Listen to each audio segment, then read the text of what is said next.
There's a need for us to take care for the vulnerable and sacrifice for the sake of our nation. We cannot live in urban areas and not think about the rural poor.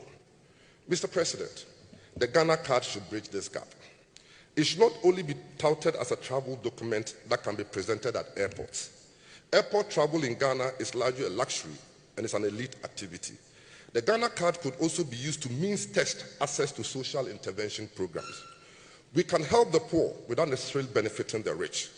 The free SHS program must be means tested using the data compiled by the National Identification Authority so that rich parents do not suddenly transform to become peasant farmers, as in the days of old when we had the Cocoa Board Scholarship.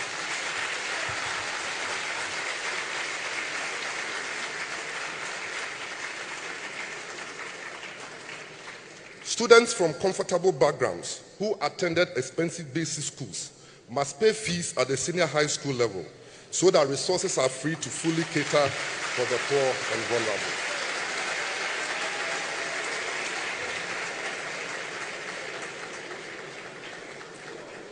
Mr. President, we must invest more in situ education, eliminate schools under trees, provide sanitary pads for poor young girls, first, before spending so much on secondary education. As one comes before two, so basic education comes before secondary education. It ensures orderliness. Let me express before I sit down my difference with the President of the Bar on one critical issue.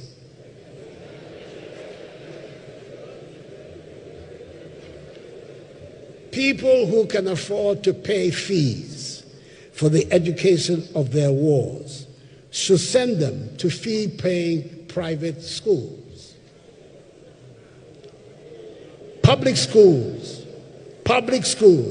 that is schools funded by the taxpayer, should be free to all who would otherwise be unable to pay for their education. That is why the numbers of pupils who have access to secondary education has doubled since the introduction of the free senior high school policy.